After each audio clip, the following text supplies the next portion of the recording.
आपण कधी विचार केला आहे का की एका मोठ्या देशाचा पाया कशावर रचला जातो? फक्त विटा सिमेंटवर नाही, तर तो रचला जातो विचारांवर, एका दूरदृष्टीवर. आणि आपल्या भारताच्या बाबतीत तर हा पाया एका खास दस्तऐवजात आहे. आणि या दस्तऐवजामागे एक अशी व्यक्ती होती ज्यांनी आपलं संपूर्ण आयुष्य यासाठी वाहून घेतलं. तर चला, आज आपण आधुनिक भारताच्या याच महान शिल्पकाराची गोष्ट जाणून घेऊया. आणि ती गोष्ट सुरू होते एका खास तारखेपासून, 26 नोव्हेंबर. इतिहासात अशा काही तारखा असतात ना, ज्या कधीच विसरल्या जात नाहीत. ही तशीच एक तारीख आहे, कारण याच दिवशी जगातल्या सगळ्यात मोठ्या लोकशाहीने आपलं भविष्य स्वतःच्या हातांनी लिहिलं होतं. या दिवसाला आपण संविधान दिवस म्हणून ओळखतो, कारण 1949 साली याच दिवशी भारताच्या संविधान सभेने स्वतंत्र भारताची राज्यघटना स्वीकारली. खरं तर ही एका नव्या युगाची सुरुवात होती. पण प्रश्न हा आहे की एवढा मोठा, एवढा महत्त्वाचा दस्तावेज, याच्या निर्मितीमागे मुख्य शिल्पकार कोण होते? म्हणजे कोणाची होती ती दूरदृष्टी ज्याने या देशाला एक नवा आकार दिला? तर ते शिल्पकार होते भारतरत्न डॉक्टर भीमराव रामजी आंबेडकर, ज्यांना आपण सर्वजण अत्यंत प्रेमानं आणि आदरानं बाबासाहेब म्हणतो. बाबासाहेब म्हणजे फक्त एक कायदेतज्ज्ञ नव्हते, ते खूप काही होते. एक विद्वान, एक दृष्ट समाजसुधारक. त्यांनी फक्त कायदे नाही लिहिले, तर या देशातल्या करोडो लोकांच्या मनातल्या आशा, त्यांच्या आकांक्षा, या सगळ्यांना संविधानाच्या प्रत्येक कलमामध्ये विणलं. त्यांचं ते समर्पण, ती निष्ठा, हाच खरं तर आपल्या राष्ट्राचा मजबूत पाया बनला. बरं, त्यांचं हे प्रचंड मोठं कार्य समजून घ्यायचं असेल तर आपल्याला आधी त्यांची समाजाबद्दलची जी दूरदृष्टी होती ना, ती समजून घ्यावी लागेल. म्हणजे नेमकं काय स्वप्न होतं त्यांचं, ज्यासाठी त्यांनी आपलं पूर्ण आयुष्य पणाला लावलं?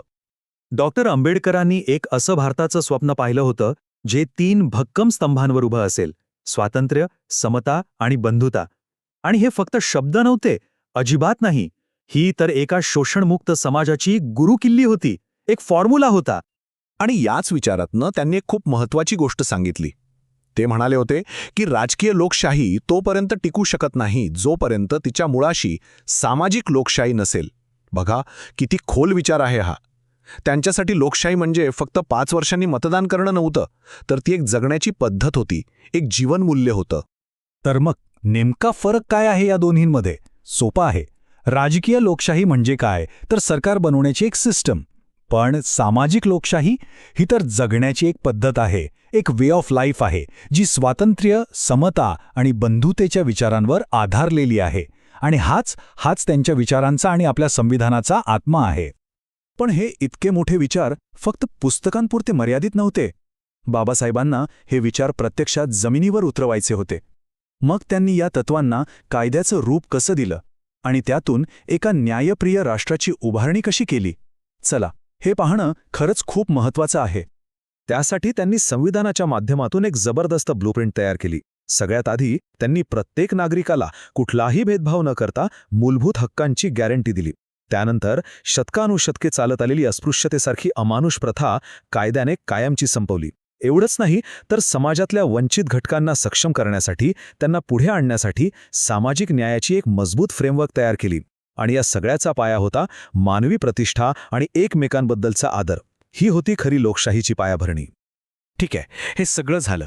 पण आज, इतक्या वर्षांनंतर, आंबेडकरांचा हा वारसा आपल्यासाठी किती महत्त्वाचा आहे?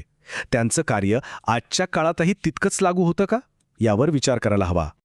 कारण संविधान दिन म्हणजे फक्त कॅलेंडरवरची एक तारीख नाहीये, किंवा फक्त जुना इतिहास साजरा करण्याचा दिवस नाही.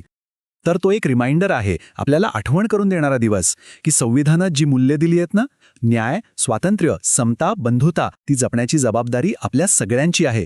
ही एक सामूहिक जबाबदारी आहे. आणि म्हणूनच त्यांचा तो प्रसिद्ध संदेश आजही तितकाच, किंबहुना आज जास्तच महत्त्वाचा वाटतो: शिका, संघटित व्हा आणि संघर्ष करा. हा फक्त एक नारा नाहीये, तर हा सक्षमीकरणाचा, सामाजिक बदलाचा एक ॲक्शन प्लॅन आहे. आणि जाता जाता एक प्रश्न मी आपल्या सगळ्यांसाठी सोडून जात आहे. संविधानामध्ये जी राष्ट्राची एक आदर्श ब्लूप्रिंट लिहिलेली आहे, ती आपल्या देशाची रोजची जगण्यातली वास्तविकता कशी बनेल, हे आपण कसे सुनिश्चित करणार आहोत? मला वाटतं या प्रश्नावर गंभीरपणे विचार करणं हीच बाबासाहेबांना वाहिलेली खरी आदरांजली ठरेल.